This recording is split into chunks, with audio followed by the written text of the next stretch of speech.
All right, guys, we're back live. Episode 17 of the Contractor Compass podcast. You got me and Tom here today. Me and Jason here today. We're going to talk about Tom's gone. He's on vacation. We don't know who's gone all these days. I just miss him so much. we're all on vacation and different times. Everybody's gone. Nobody's here. Next week is going to be a blank screen. You're just going to stare at for a while. Yeah.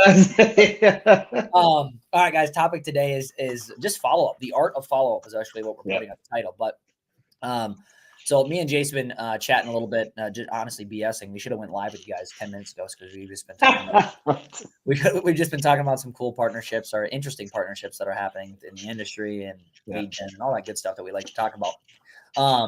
But with that being said, follow up today. God, is it important, Jason? I don't even think it's important. Wow. Golly, man! If somebody doesn't think it's important, man, they've been sleeping on a rock. So yeah, that'd be my thing. A lot of stuff. A lot of interesting things to chat about if you're just talking about. I mean, obviously, this is sales, guys, right? So, this is going to be a sales focused podcast. This is usually what me and Jason are going to talk about when we get together. He's an operations guy and a sales guy. I'm a marketing guy and a sales guy. So this is kind of our ballpark. Follow up just in our space as a marketing team. I'll kind of kick this one off on just on the marketing side. We try and help our partners as much as humanly possible with the follow up. Because honestly, guys, most people suck. If you're listening to this podcast right now on Spotify or whatever, you are probably not doing as much follow up as you should. Yeah. And the good news is a lot of it you can automate. Right. Especially now. But you have to make sure when you start that conversation with automation that you finish it out and you don't miss it. And you obviously, you can plug in chat bots and stuff nowadays where you don't even have to finish it out. They'll do it for you. So a lot of stuff coming down the line. But it is a proven fact, guys. And I'm going to talk specifically about, just HVAC and insulation, but any home service based industry at all. Right. We know what you guys want, right? We want the same shit, right? You want somebody that calls you and says, please help me. Please take my $10,000, right? Right. Yeah, that's great, right? And as you get, bigger as a business, you'll start to learn that those are not always, you're not going to have those forever, right? Like when you're small, it's like, I want more of these. Well, there's only so much of those, right? You have to start figuring out how to actually convert leads and have some skill behind it. So yes, we want the direct call. Hey, please help me, come take my money. Right.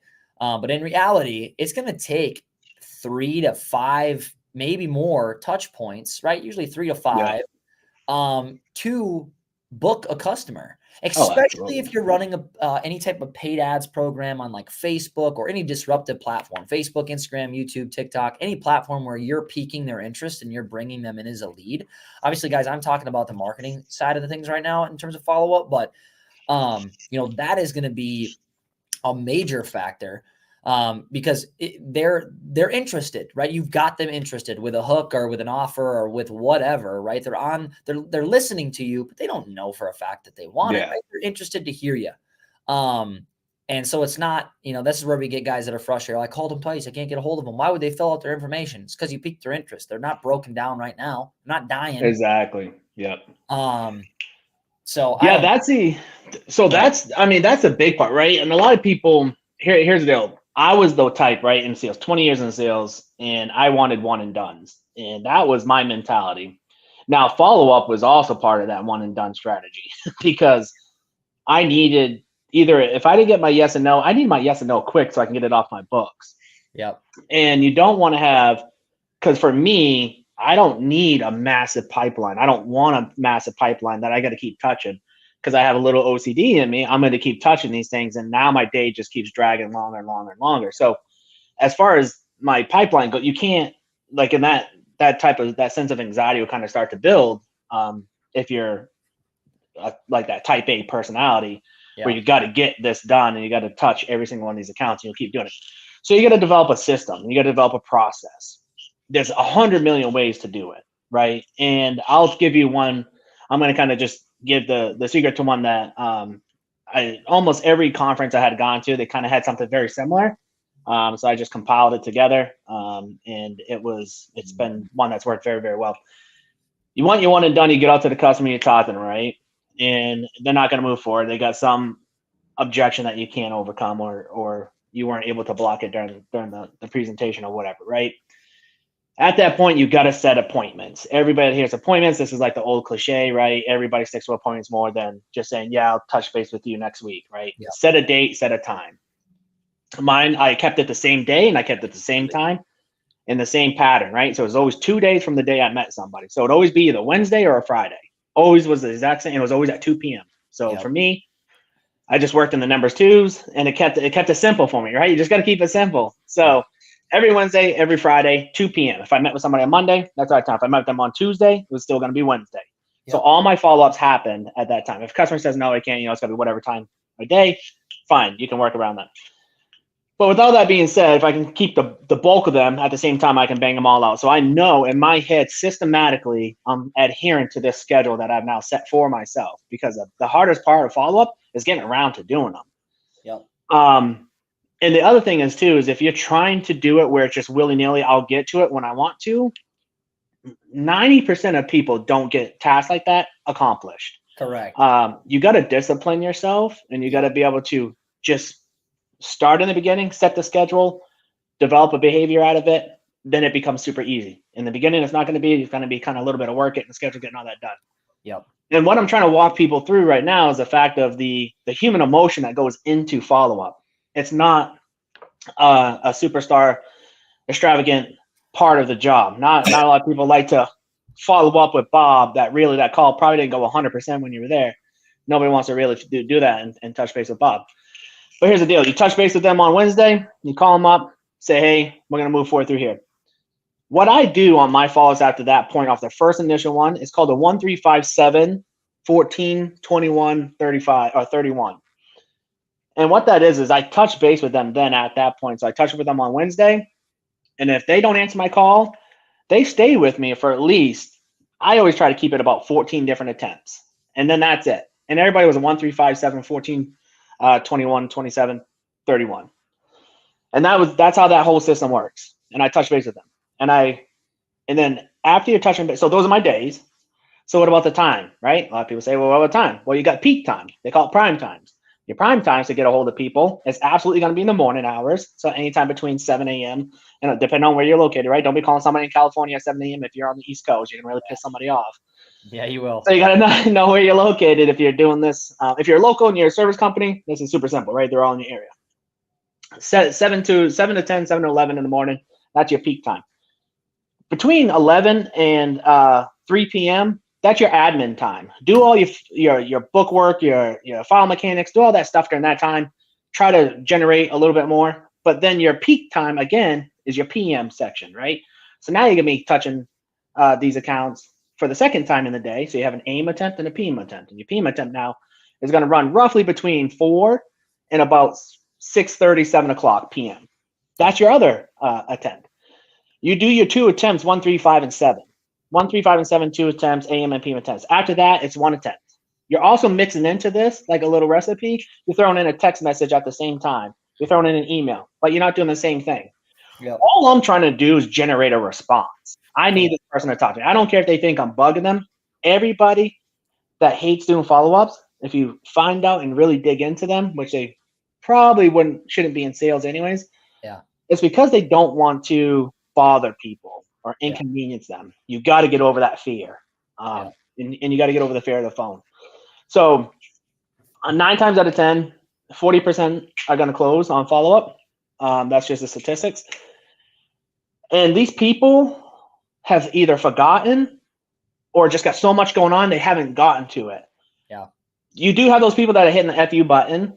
And then finally, they're going to message you and just like, dude, I'm good. I moved on. I'm literally looking at a message right now because I took it upon myself as a director of operations in my organization to start following up on my guys' accounts because they're just not doing it. Yeah. And one of the big things was he was so new that he didn't know. He came from another organization. He didn't know. But for me personally, the training curve is there, so I'm going to train him. But I still know these things have to get touched. Yeah. And I'm looking at a message right now. I closed one just the other day. And I've done about $40,000 in just follow-ups for this kid by making 5 phone calls.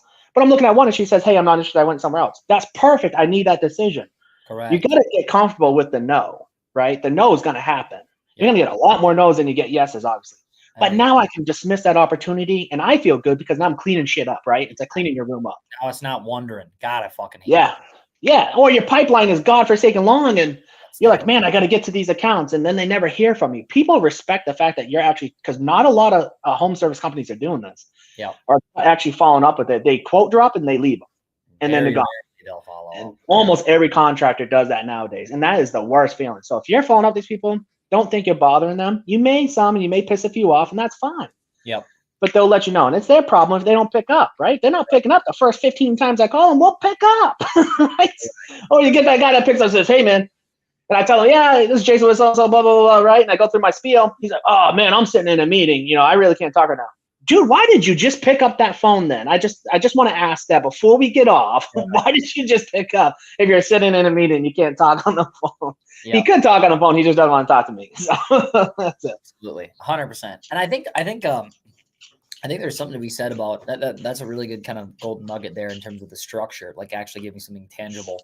I think there's something to be said about nailing down a process that works with you and your personality that you like too. Like, you know, this message, if they don't pick up, I send them this message. I've seen so many people, it sounds weird, but obviously a little bit different industry, but I've seen so many people get a response out of like memes. Yeah. Oh, absolutely. It's like something that's not like, hey, following up with you, right? Yeah. Like add some personality, get a little creative with it, and then figure out like what's really working for you. Like I have a cat meme that I send people all the time, and I gave it to my my sales guy to send people all the time. Yeah. And it's funny. It's super funny because if they don't respond to that, I know I'm not getting a hold of them. Right. Right? Yeah. And I had some fun. This is a true story. I just had this happen the other day. It was a company we were looking at working with. They had been speaking to me. They weren't talking to any reps. It was just me. So I was the one doing the follow-up with this company. And the guy messaged me, and we'd gone through a meeting with him, his partner, kind of like the worst case scenario when you got to have 15 meetings, whatever, that's fine. Got through all that, and then they just kind of disappeared.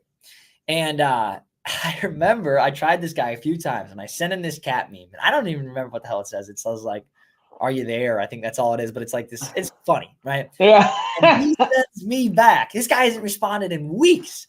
He sends me back a meme of or like a GIF of it's a movie. It's from a movie. I don't know what it is. It doesn't matter. But it's a guy in his car. And if you're watching the video right now, you'll see he's a guy in his car like this, and he rolls up his window and he goes, dude, that's awesome. I have never laughed so goddamn hard.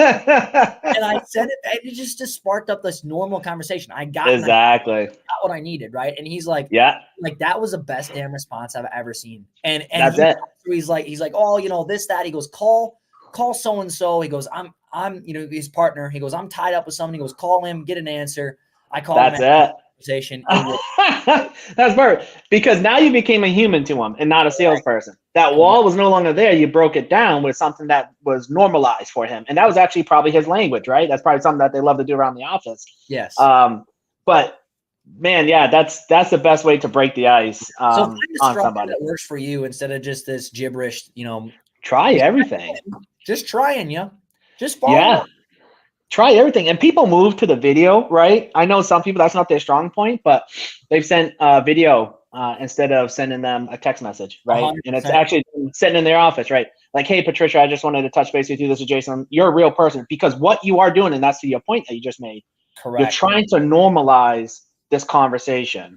Yes. You've never, you know, I know we've seen each other on Zoom, or maybe, you know, maybe you haven't. Like in our industry, some people see our guys out there and the person, and I'll go into another part of our structure for follow-up, but some people, they have an ISA, which is an inside sales agent who does all their follow-ups. Yep. They've never seen that person. I specifically told him there's a software out there that they can use back in the day. Now you can just do it with your phone.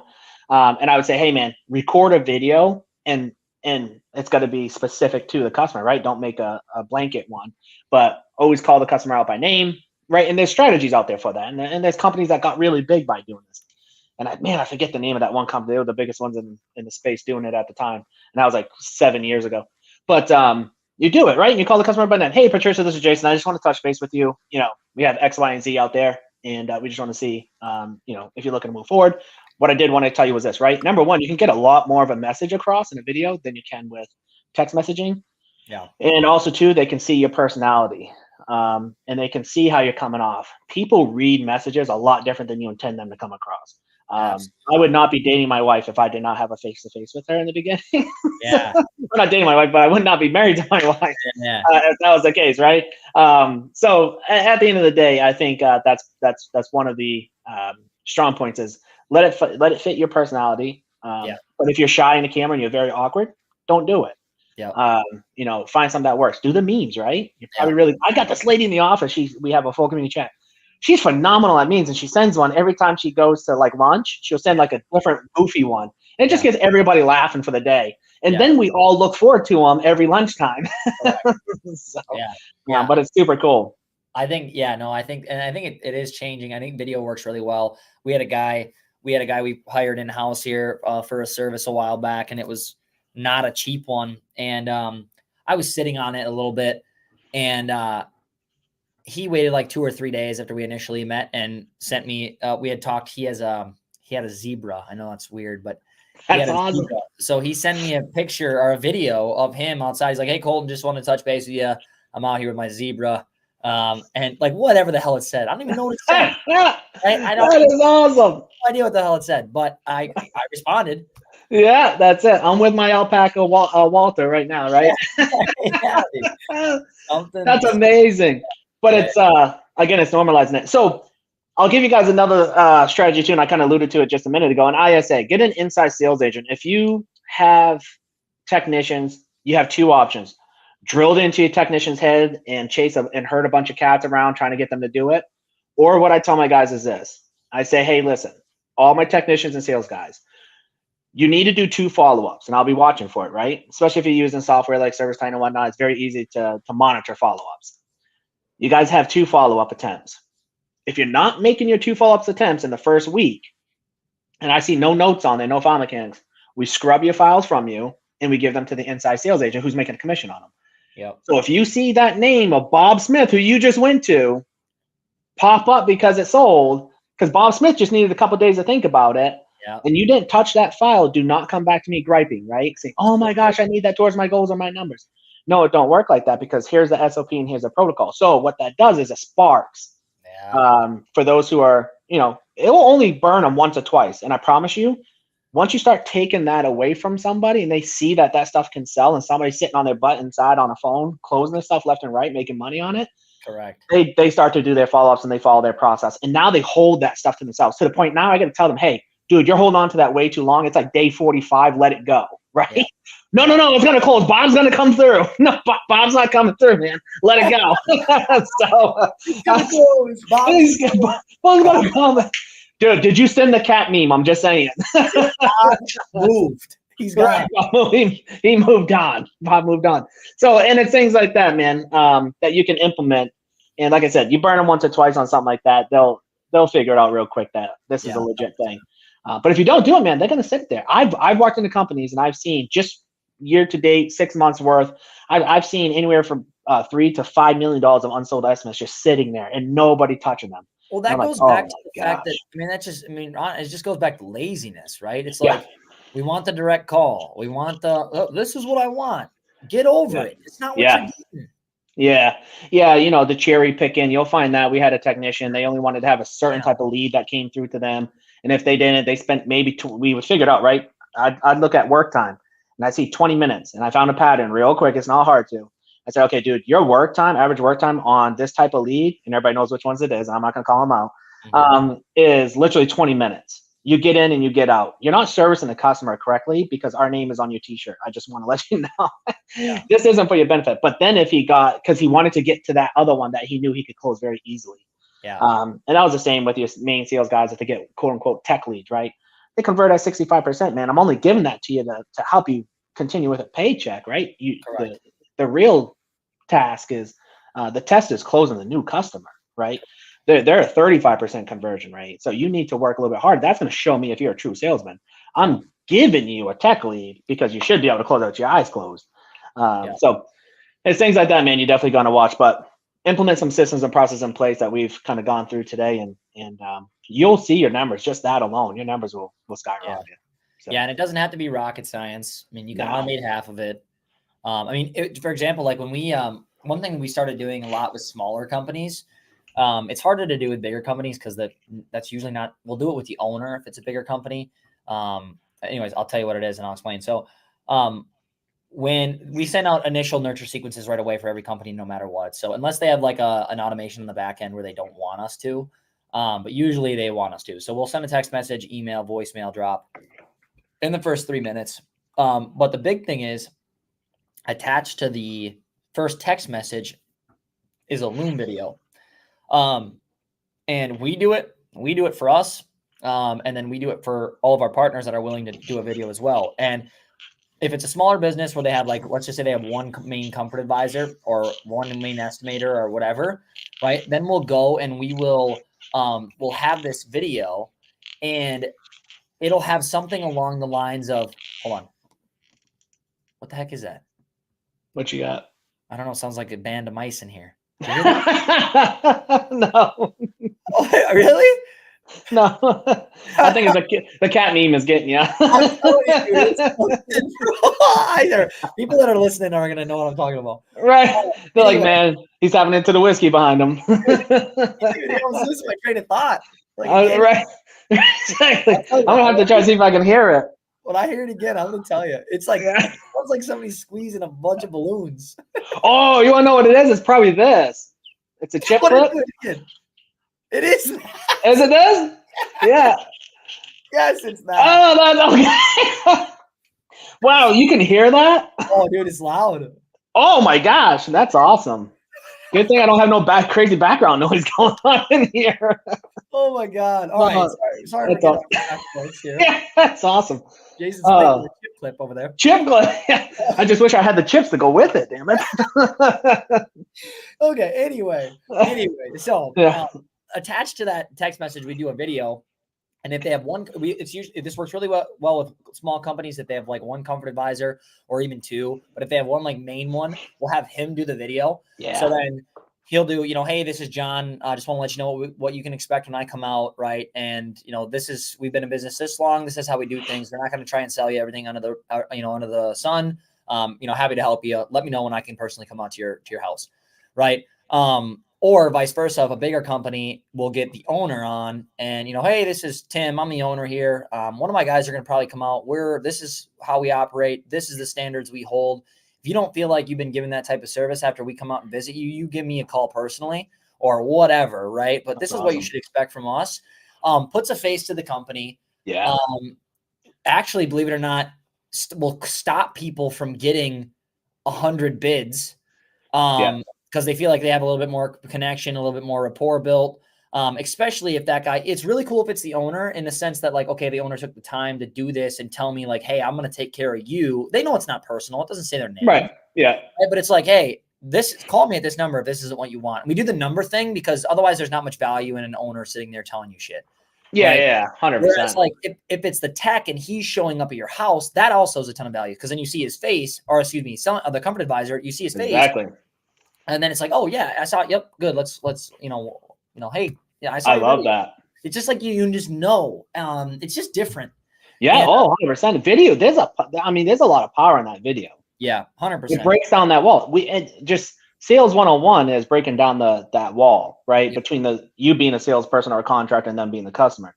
That's up automatically. So for years, people have been trying to figure out the psychological, avenues and trying to deal with the ways to get through that wall. And video is definitely an easy one. Definitely means technology is making it a lot easier nowadays to do so. But again, at the end of the day, is definitely making sure when you get out to these customers' house, you spend all the time, got that money in there. Yeah. I mean, I wish people could close on site, one call close every single time, but they're just not going to. Correct. So you have to have the second next most important thing in your business is you have to have a follow-up strategy. Yep. If not, you're throwing money just I out think it's the important window. too, as like from the ownership standpoint too, as well, just to like know how much you're actually tossing out the door. Like put a system in place, and then once you start to understand that, it's like, wow. Yep. You know, and that can go longer term than just like the one visit. And then, you know, you're obviously those are much hotter, right? When you've just been in the house, and then like you, Jace, you have this process after you've been in the home, right? And then obviously that goes for even just getting in the home when you're generating leads. But then obviously after that, but it can go even wider than that. Like you should be doing reactivation campaigns, follow up with customers, different sources, whether it's leads that you went and visited and quoted that you didn't sell, or leads you didn't even get the quote, with different offers 3 to 4 times 100%. a year. You should be doing that. Yeah. Especially during your shoulder months. Now, there was one we had your company do it for one of my clients in the past, and it was killer. I mean, it was an untouched, and this was a strategy I used to use going into every client right in the beginning because I knew it was money. The first thing I do, I say, man, have you guys ever ran a retargeting campaign? They say no. I'm like, oh, okay. Well, here, this is what we're gonna do. We're gonna just the most cliche one, which was the $59 AC tune-up or whatever it was. We're gonna hit every one of you guys on some sort of drip campaign. That's existing customers, and hands down, it was one of the cheapest strategies to run with one of the highest ROIs. And I'm talking, you're getting 100 to 150,000 in revenue in a month off of a drip campaign. Now, here's the deal. Don't run it until you guys can sell, right? You want to make sure that you guys know how to talk to a customer and pull things and pinpoint things. You don't want to just run a bunch of $59 calls. So train your team up, but when you're ready and you get there, that's the first thing you should be doing for sure, is doing that. And then they can touch base too, because when they get in the home, they're doing the thing for this Mr. Customer, right? If they're good, they're going to go and say, hey, I'm putting in a new system for your neighbor here. You mind if I leave a door hanger, or do you mind if I do whatever? You mind if I give you a card? Or so then they're getting new acquisition as well on a retargeting. It's just a whole different wax. But yeah, and all this comes from follow-up, right? These are existing customers that you have spent all kinds of time and money and energy. They have existing relationship with you. They trust you. And that follow-up is key. And then on the new customer, the hardest part is done. You've met them, you've talked to them, you've hopefully built a little bit of a relationship with them. You got to just follow up with them. And I just can't stress it enough. The industry is really missing that piece. And the easiest way for you as a business owner to separate yourself in your area is just communicate and follow up with your customer that you just went to. It's so frustrating.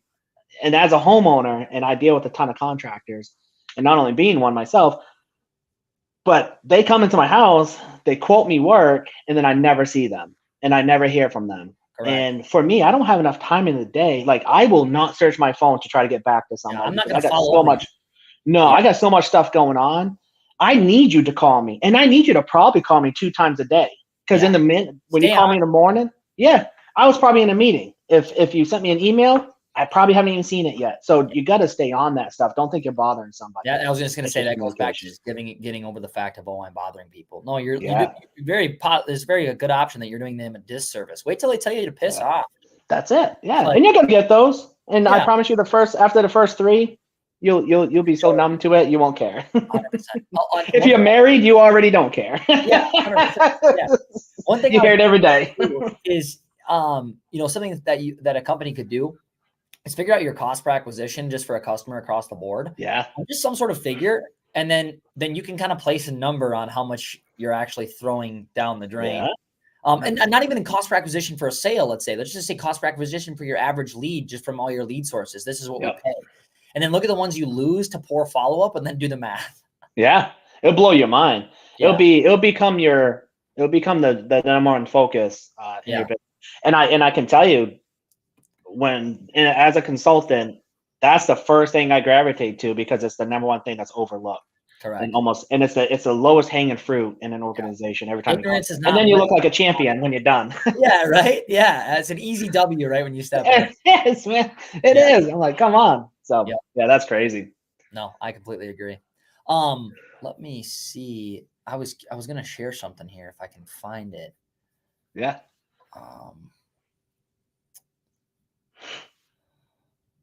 But yeah, man, we had some follow-ups coming through just recently that were, the one big thing, as in someone in the top of your organization doing follow-ups to themselves, Yep. you really do get to connect with your customers a lot more.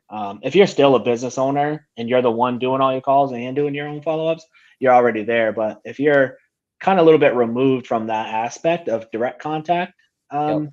as I've been doing a lot of these actual follow-ups myself, I love talking with people on the phone in this aspect. And so I'll ask them, how was your experience? Even if they tell me no, okay, well, how was your experience, right? I've been getting a lot of raw feedback that has been really good. So Correct. there's a lot of benefits to it. And there was one lady had didn't have the greatest experience with one of our sales guys, which was unfortunate because I was never made aware of it. And it happens, it doesn't matter how good of a company you think you are, you're gonna have those kids that go rogue, Yep. or they're just having a bad day. And it had happened way a few months back, but I was able to actually sit on the phone with her for about a good 20 minutes and just really explain to her, like, hey, that's not our core values, that's not who we are, and correct the situation. And she's now back to being a good loyal customer for us. But being able to get kind of boots on the ground again, you should always take a pulse on your company. If you're far and removed, don't ever leave it up to your leadership team to be the ones doing it. Get on the phone, make some phone calls. You're the one that started it, you built it. Don't let other people destroy it for you. Absolutely. No, I agree 100%. What I was going to show you here, Jace, I'm going to see if I can. I was going to see if I could throw it on the live stream, but I don't know if I'll be able to. But going back to, we were just talking about different video, and I was going to show you this video that just to give a real live example, so people obviously it's your industry. Give me 1 second here. I'm going to see if I can play it for you. Hold on.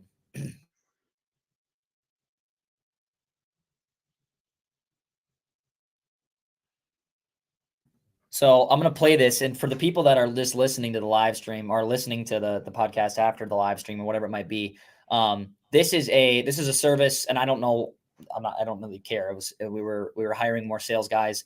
This was a service that we were going through to help us find them. He's actually an awesome dude. So if anybody's looking for sales guys, remote sales guys, this is probably the guy to go to. But this is a video. Like I said, he has a zebra. And I don't even remember what he says in this video, but he is going to sit here. I'm going to hold it up to the screen while I play it. But he's sitting there with his zebra. This just goes to show you. And like, this worked on me. Like, I messaged him back, like, hey man, I'm doing whatever. Or like, this is when I plan. He got an answer, right? So that was his goal. So I'm here with Zeus, and we were both just wondering if we're going to start working together on rep placement here pretty soon. Isn't that right, Zeus? Zeus? Well, he's a little preoccupied with his feet. That's why he's not trying to attack and bite me. Oh, look at him. It's a freaking zebra, dude. Dude, that is awesome. Okay, easy. I love it. That's good.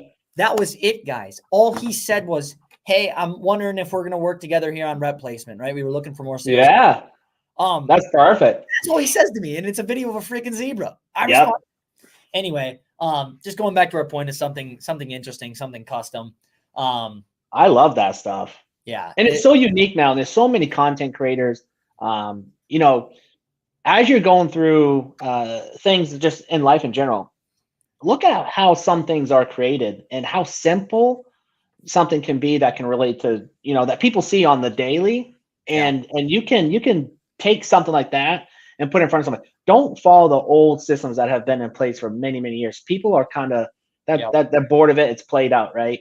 Yep. If you're going to start doing your follow-up and you want to get in front of customers and you want to get a response, you don't got to do something crazy and start doing a song and dance on TikTok, right? Yeah. You can do something as simple as that, right? Get your people are dog lovers. Get your pup sitting in your lap and having a conversation, right?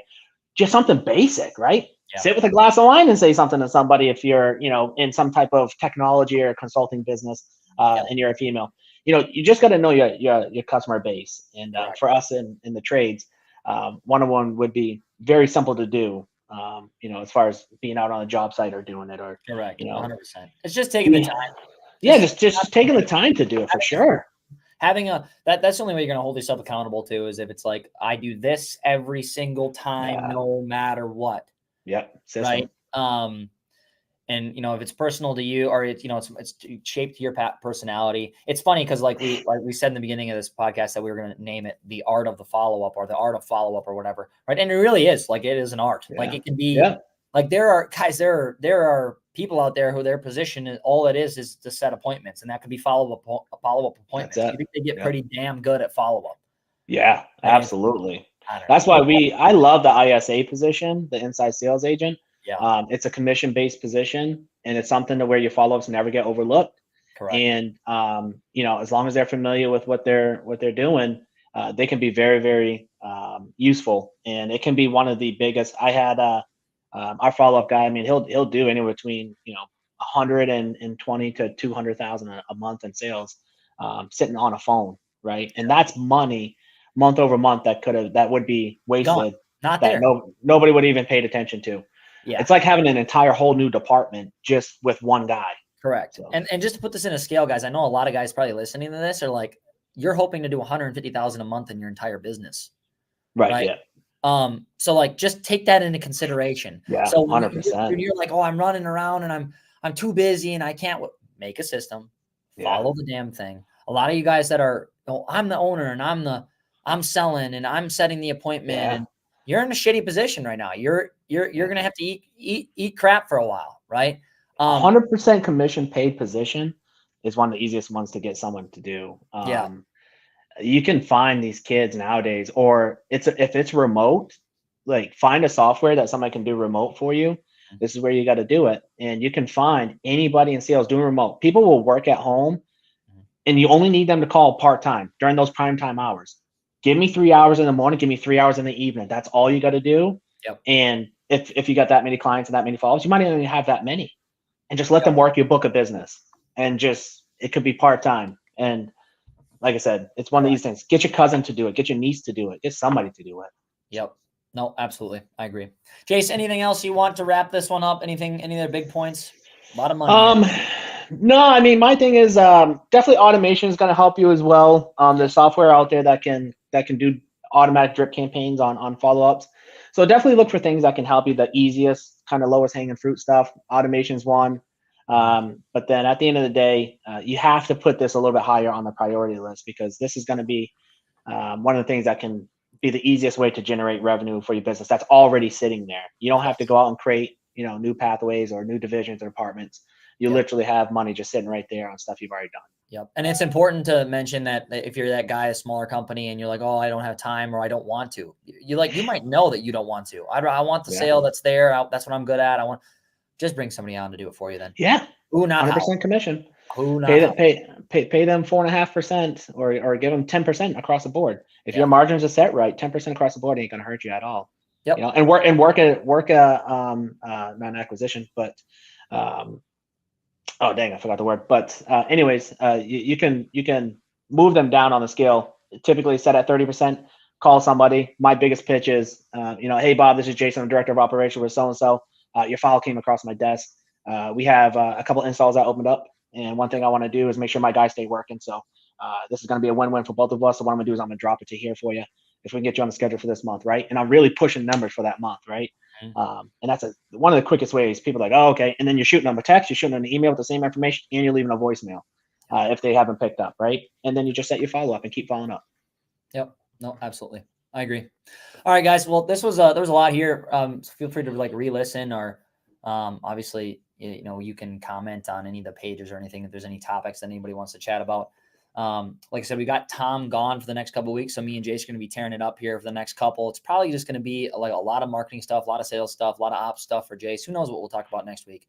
We're kind of flying by the seat of our pants, and it's kind of been a little. That's it. We love it. Yeah, we have stuff scheduled out, so a little bit of BS in here and there, but we'll try and stay out of it. Right, exactly. We'll see you guys on the next one. This was this 17? Is 18 next? Yeah, 18's next. Beautiful. Love her. Trucking. See you guys next time. All right, see ya.